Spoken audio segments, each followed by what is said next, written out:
Hi guys. Ooh. Whew. So just turn on the turn on the camera. I've got a Freddy Krueger hanging from my tree, and I completely forgot about it until I turned on the camera. Anyway, hi guys, welcome back. Today's video is going to be reading your Reddit stories, the supposedly true scary stories. And I have 3 of them. They're not too long, but let's just get into it without any further ado, because why not? Okay, this one is called Followed by a Black Van, and it is by Gryen. I'm sorry if I'm mispronouncing that, but it's me. That's how I do things. Okay, so, and I probably should have got something to drink. It's okay. 15 years ago, I attended a college in historical downtown area in Savannah, Georgia. I wonder if that's Valdosta. I don't know. One late afternoon, I was walking back to the dorm. It was my birthday, so I was really excited to get back to my room and meet with my friends later. I was walking around and thinking about my plans for the night. Then I heard some catcalling from behind. A group of men in a large beat-up black van drove by me, slowed down, and hung their heads out of the window to leer and yell at me once they got my attention.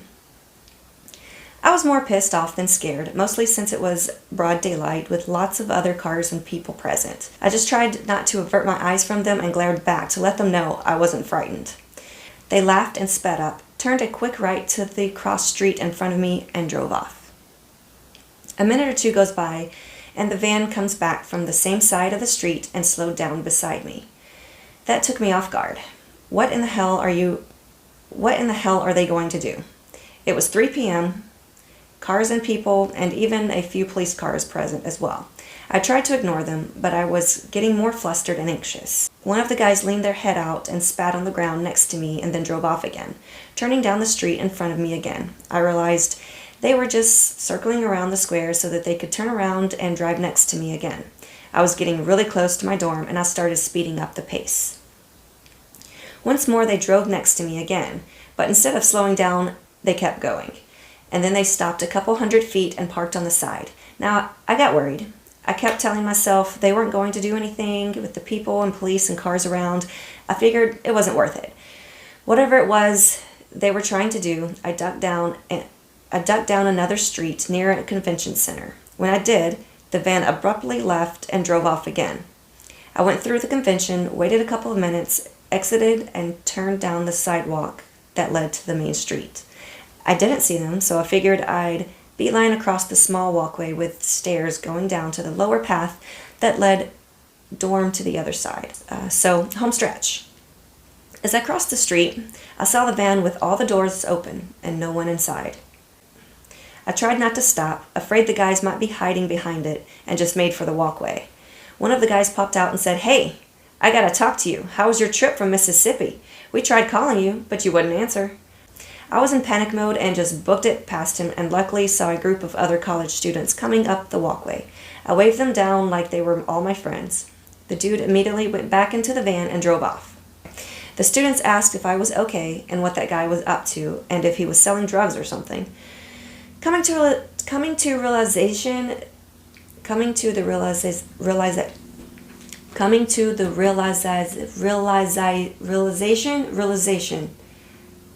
realize that, yeah, maybe that was it. Just a really shady and aggressive, out in the broad daylight drug deal with a 20-something college student. I said the guy followed me here and that there were others with him, but when he drove off it appeared empty. So where were the other guys? Back in my dorm room, I calmed down and waited for my roommate to come back from class. She was a bit freaked out by the whole thing and asked if I wanted to go out for my birthday, which I did since I would be around people and my friends. We all went to a local bar pizzeria and told the story, which got the attention of a friend's boyfriend who works part-time as a security guard for a hotel nearby. He said he'd heard about a group of guys trying to pull a girl into a van who managed to get away, and no one got the license plate to report it to the police. I started taking the college bus after that. I never saw the van or those guys ever again. I'm nearly 40, and I still think about them and what could have happened and how possible abductions can happen in public areas, in broad daylight and close to home. You guys know how I feel about abductions, and yeah, so as always, like I say, stay vigilant and pay attention at all times. Try not to be on your phone when you're walking. I mean, this was 15 years ago. This person wasn't. But okay. My mouth is already starting to dry up. That's okay. That was story number 1. Story number 2 is My Brother is an Absolute Idiot.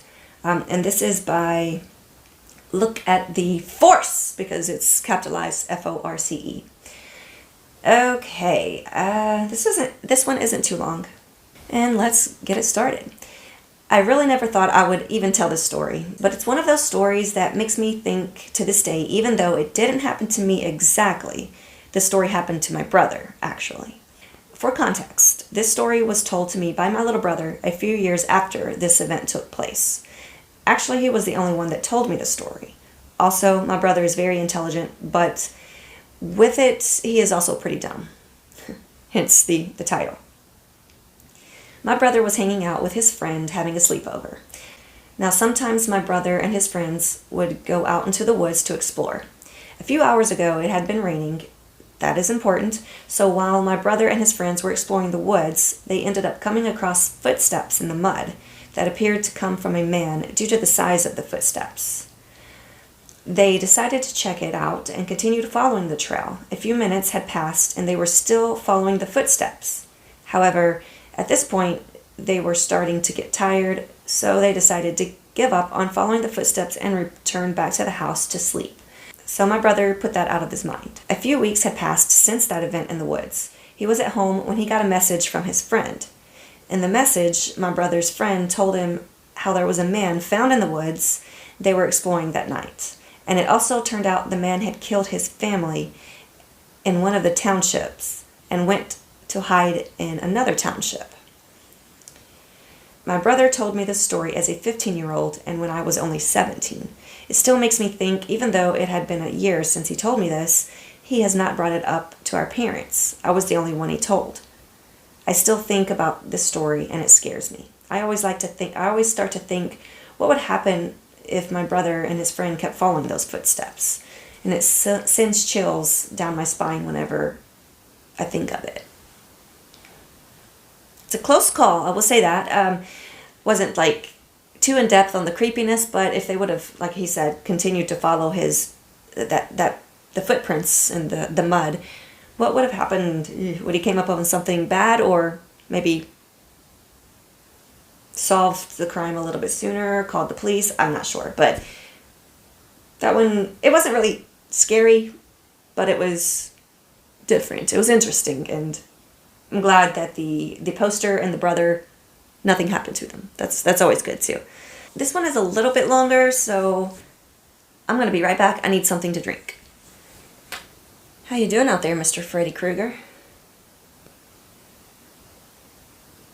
You're going to turn and look at me because I just spoke to you. That's not creepy. Not at all. Yeah, he just got put out last night, so that's why I completely forgot he was out there. This one is called Always Trust Your Gut. Yes, please. By Misguided Storm. Misguided_Storm. Okay, and basically it's a little bit of introduction, so I will read that as well since it is this person's post and I'm not going to edit it. And hi, so this is my first post to this sub. This happened recently and I still can't fully wrap my mind around it. I just wanted to share. I wanted to post in Let's Not Meet, but the mods denied. So it's in Creepy Encounters and here. Ooh, I haven't looked up Creepy Encounters. I like Let's Not Meet and obviously True Scary Stories, but I have not checked out Creepy Encounters. I'm going to have to check that one out and see what it's about. Okay, so we begin.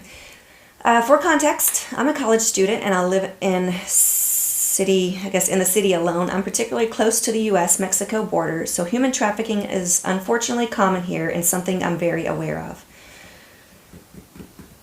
I didn't intentionally pick abduction stories this time, but the fact that there are so many out there that it's just you stumble upon one or up on a story and bam, it's always about human sex trafficking or trafficking of...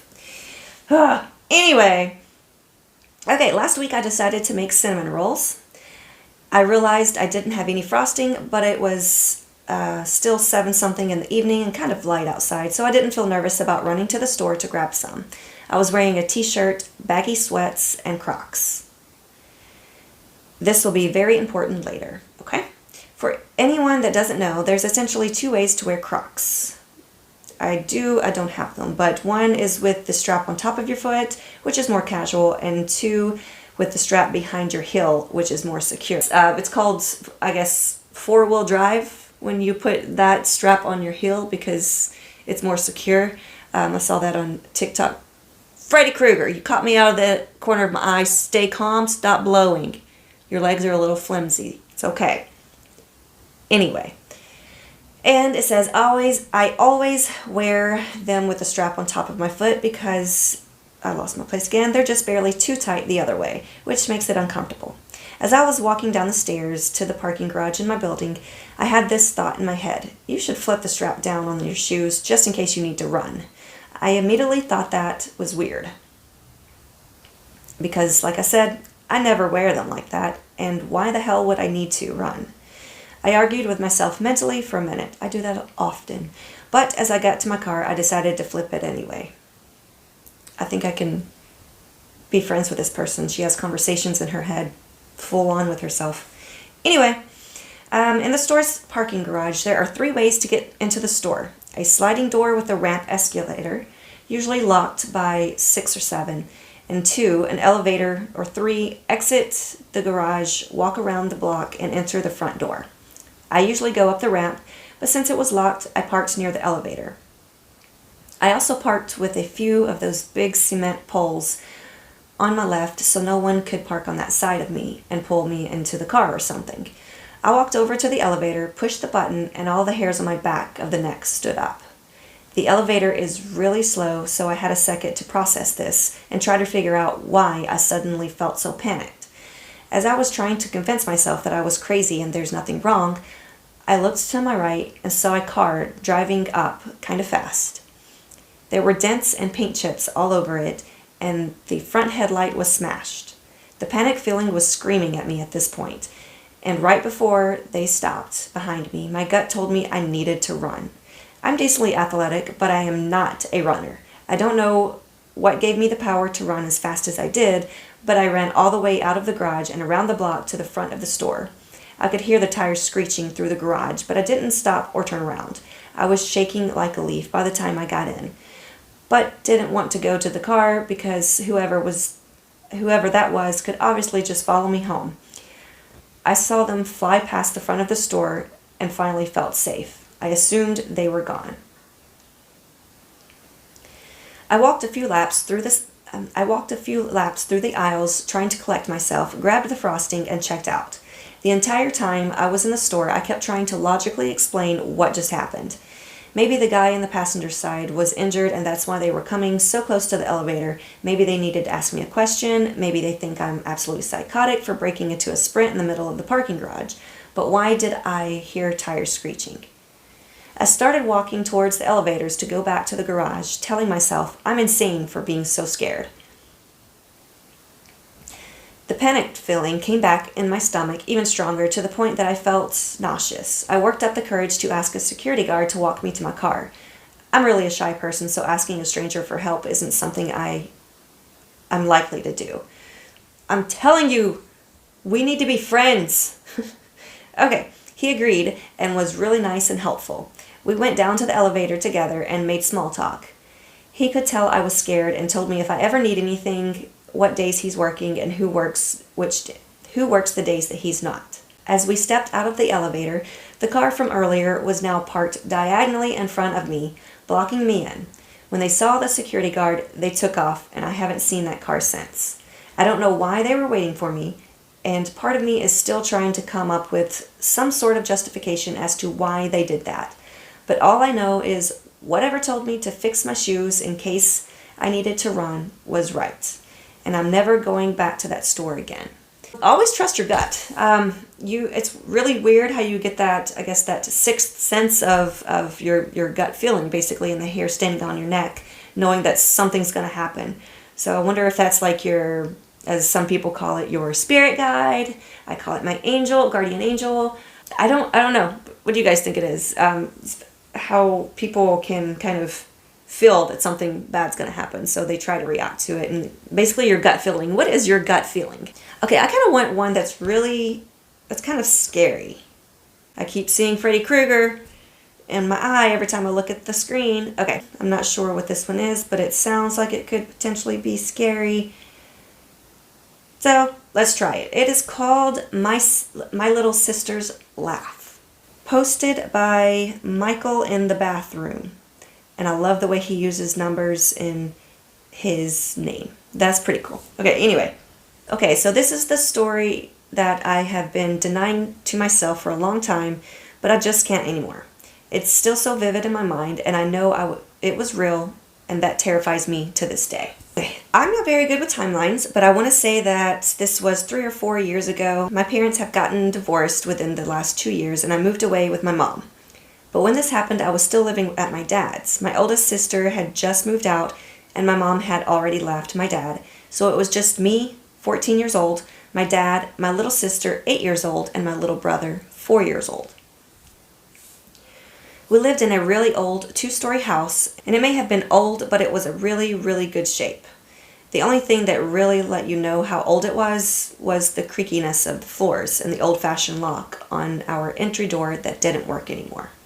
And in our living room, we had a closet by the door that led to the kitchen. The ceiling of that closet was the underside of the staircase that led upstairs. Certain stairs creaked really bad when you stepped on them, but we all knew which ones they were and how to avoid them and not make any noise. And on top of that, my little sister is tall and really thin. She's also super athletic and like a little spider monkey, so it's really easy for her to get up the stairs without making any noise. Anyway, one night, my little sister asked me to play hide and seek with her. I was counting on the couch with headphones in and a blindfold on. When I had counted to 100, I started looking for her. I looked through the kitchen first, then my dad's room, then the bathroom, then the inside porch, then the living room, and it didn't look like my sister was down there. Then I heard the ceiling creak like someone was walking upstairs. So I went upstairs and I turned all the lights on, because that's exactly what you do. Thank you. See, they know how to do it. Not like how the movies do it, where they just leave all the lights off and like, are you in here? They're not going to answer you. Anyway, get off your soapbox and finish the story. Okay. So I went upstairs, I turned on all the lights and started looking. I looked through my little brother's room, his closet, then my older sister's room, which was connected to my brother's room. Then I went across to the other side of the top floor, which was the biggest bedroom in the house, and the room that I shared with my little sister. As I was about to walk in, I heard my little sister's laugh on the other side of the room, like she was hiding in her toy box, which is normal. She laid in it a lot. And for those that have heard my sister's laugh, they know it's very distinctive. It's kind of high-pitched, and she snorts. I know it was her laugh. When I opened the toy box, it was full to the top with stuffies.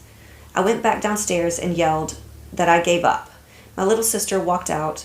She had been in the downstairs closet the entire time, which was located underneath my little brother's room and the complete opposite side of where the toy box is located. It is still to this day the scariest moment of my life. Yeah, that's kind of creepy. It is definitely in a horror movie somewhere, like many of them, like Annabelle.